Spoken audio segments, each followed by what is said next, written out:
Hello, I'm Archibald Chesterfield III and welcome to Paid Reviews, because I don't do shit for free. And this email comes in from Chris. Hi Archie, I enjoy your channel for many years and appreciate your salty Aussie humour. Please do not use my last name in the vid. I've owned a number of Fortis, Pilot and Chronos, 60 Seamaster, A60 Seamaster, a Rolex Cellini, flipped the dog after your video with little lost, but I've found 40 mils watched just too big for my small wrist. Currently have two steel stunners, as you would say. He's got a 14270 Explorer 1, daily wearer and love of my life, bought from a good dealer, used and fully serviced, and a Rolex DateJust 16234, mid-90s with holes, Jubilee bracelet, my dress watch, but do not wear as much now that I have the Explorer 1. All bought used at 33 mil, that seems to fit me the best. Thinking of adding one more watch, either a GMT, travel a lot, or a chrono, but want a smaller tool watch with a smaller profile. Tried on the Rolex GMT, the Daytona and the Omega Man on the Moon, but feel they are too large and would find them catching on my shirt sleeve. Have owned a number of Pilot watches at 40 mil and eventually sold them. I know you're not a fan of Tag Heuer. That's right, I'm not a fan. What do you think of the Heuer Carrera 1964 reissue? Love the vintage Lincoln white-faced chrono. See them for sale for around the 2000 mark US. What do you think? Rip off of an old heritage or cool? The size looks like 36 mil. Like watches that have white faces. Also, while I have you, what are your thoughts on lug holes? I feel strongly that they are an important part of any true tool watch and important. Does it hurt to have them in resale, or can I get a good used bargain in looking for watches that have them in the Rolex world? As always, enjoy your videos and have sent you $20 US. Thank you for your help and look forward to hearing from you. That's from Chris. Very good question, Chris. Thank you so much for that email there. Wonderful email. 36 mil, yes. I'm a big man. So 36 mil, smidgen small. But don't let that spoil it, because 36 mil is pretty good size. I love 36 mil DateJust, and a Date. I think the 36 mil is the best. So, okay, you've got Explorer 1. That is a cool watch. Very, very good watch. Love that watch.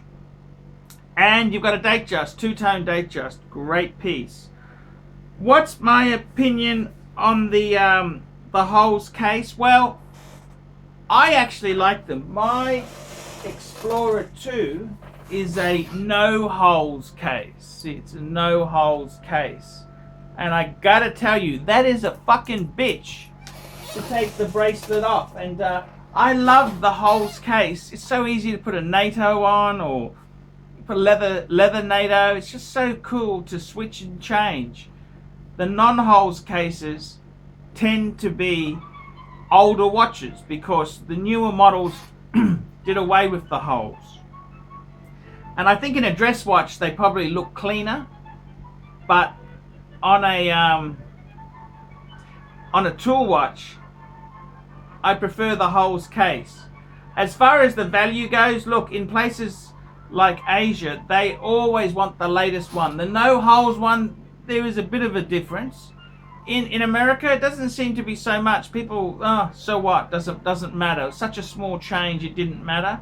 But in Asia, it seems to make a bigger difference. I don't mind a holes case. It doesn't shy me off a watch. My gold sub is a holes case. There you go. And I think it makes it easier to change the fucking bracelet. It's better in some cases there. What's my view on the Carrera? I must say, I do like the reissue. It is a very, very nice looking watch. Also, 39mm, 38, 39mm, you could try the Breguet Type 20. That's a cool watch as well there. Very cool watch indeed. So I wouldn't cross that out. Breguet Type 20, they're a little bit smaller than the 40mm. 21mm bracelet, so it's a strange combo deal they've done there. But that's something else. Look, the Carrera reissue, I think it would work in your collection. The other thing is you could always look at an Omega Speedmaster reduced. That's the automatic Omega Speedmaster. I know they've got the coaxial one in the bigger size now, but they're actually pretty good bang per buck, and they're about 38mm. They wear a little bit smaller than that, so that could be a go. The reduced Omega Speedmaster. Great bang per buck. I mean, they're about 1,000 to 1,500 US.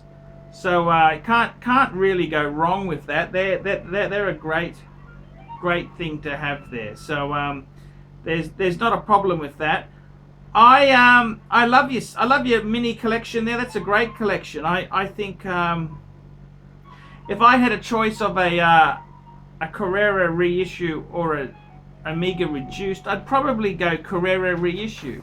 I think it's just a cooler watch. It is cool. I know the one you're talking about. That is a fucking cool watch. So that's probably where I'd be heading if I was in your position there. So yep, that is fantastic. Great to hear from you.